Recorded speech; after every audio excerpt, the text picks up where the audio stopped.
You're a very odd boy, but I'm gonna miss you. I'll miss you too. Jonathan Taylor Thomas, better known to millions as JTT, was once the golden boy of 1990s television.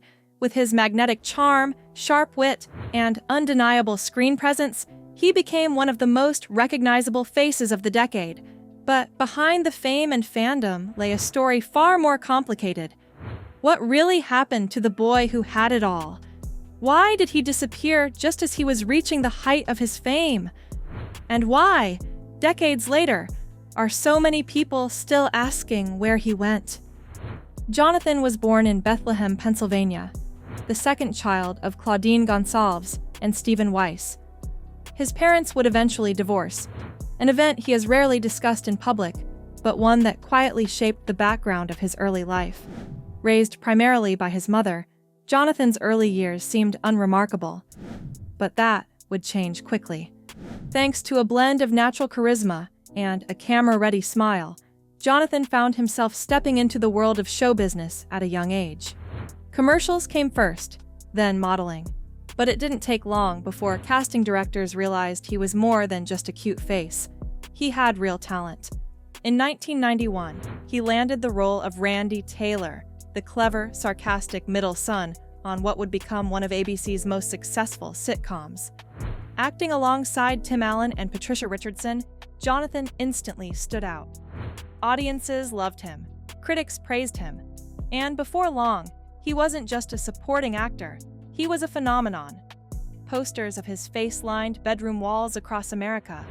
Magazines couldn't stop featuring him. He wasn't just a child actor anymore. He was a full-blown teen idol.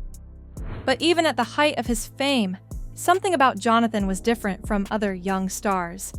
He wasn't chasing the spotlight with reckless abandon. He wasn't partying or spiraling. In fact, he was doing something almost no one else in his position would: pulling away. What audiences saw on screen was a charming, confident young actor delivering perfect lines with a grin.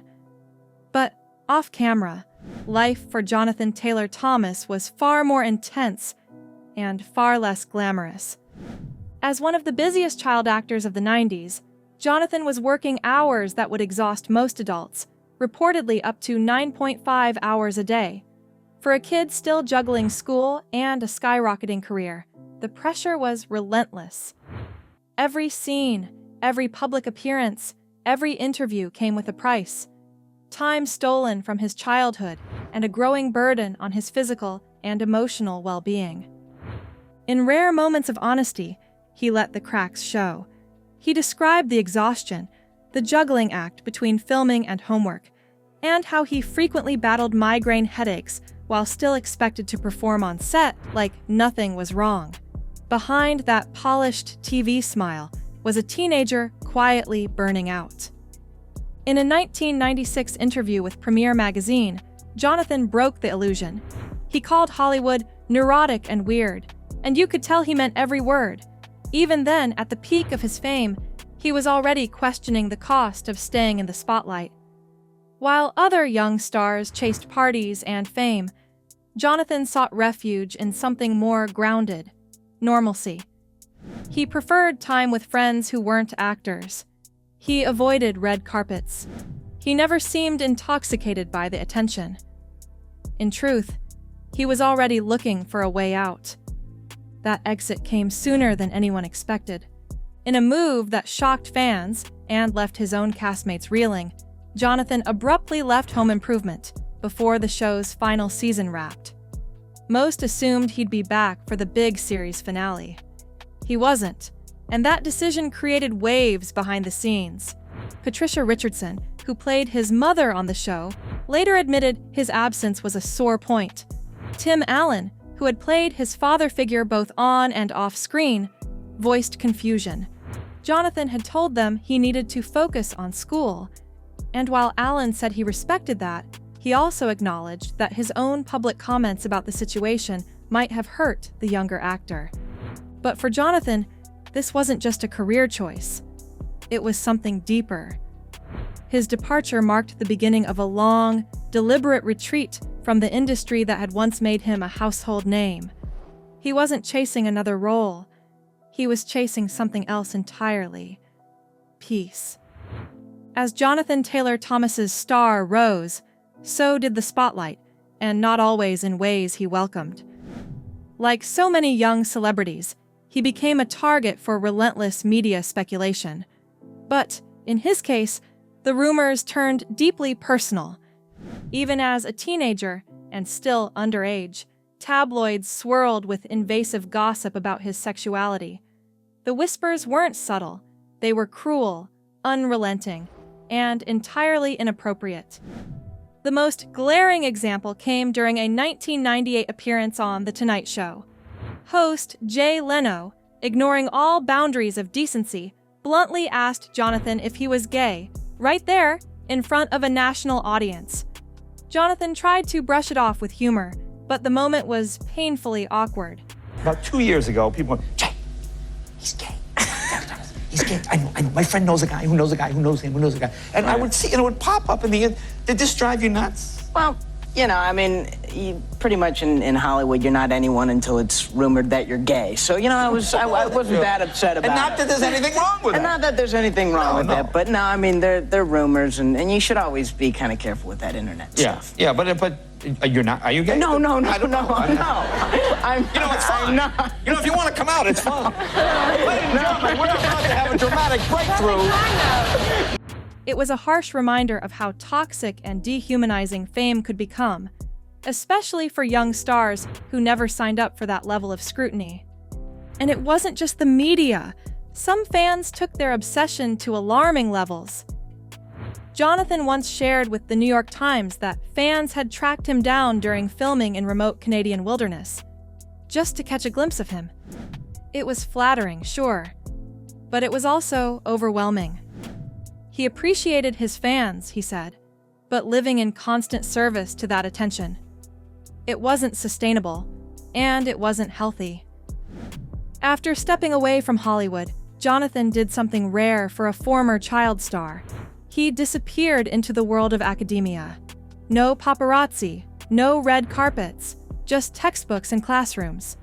He enrolled at Harvard University, studied abroad at St. Andrews in Scotland, and ultimately graduated from Columbia University. These were not publicity stunts or image rebrands. They were the choices of someone deliberately building a life far from the one he had been born into in front of the camera. But Hollywood was never entirely off the table. In a 2011 interview with Entertainment Weekly, Jonathan admitted that the passion for storytelling never fully left him. "I'd eventually like to work behind the camera," he said. "That's not to say I would never act again." It was a quiet but telling quote. He hadn't turned his back on the craft, just on the circus that came with it.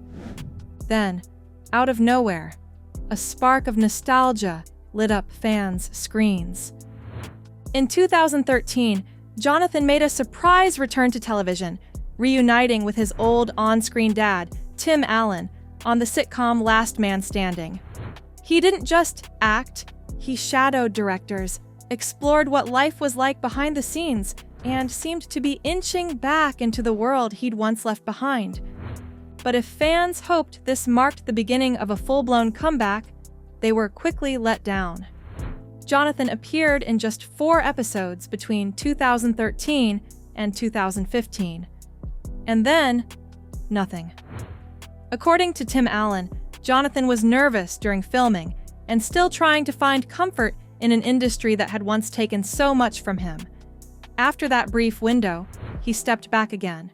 This time, seemingly for good. Since 2015, Jonathan Taylor Thomas has vanished from public view. No new projects, no press tours, no red carpet sightings. In an era where even minor celebrities broadcast every moment on social media, his silence is deafening and deeply intentional. It suggests that the trauma of early fame ran deeper than anyone imagined. That walking away wasn't just a decision, it was an act of self-preservation.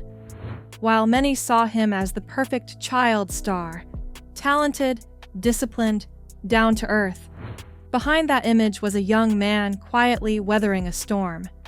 Today, His story serves as a cautionary tale about the hidden costs of childhood fame. But more importantly, it's a rare reminder that sometimes the bravest thing a person can do is walk away. Not because they failed, but because they finally chose themselves. Jonathan Taylor Thomas didn't fade away. He chose to disappear. And in doing so, he may have written one of the most powerful Hollywood stories never told. Not one of scandal, but of self-respect. Not of failure, but of freedom. If this story moved you or made you rethink what fame really costs, hit that like button. And if you want more deep dives into the lives of the stars who stepped out of the spotlight, make sure to subscribe. We're just getting started. Tell us in the comments, do you think Jonathan made the right decision walking away?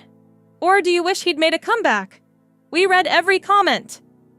And don't forget to tap the notification bell so you never miss a story that goes deeper than the headlines.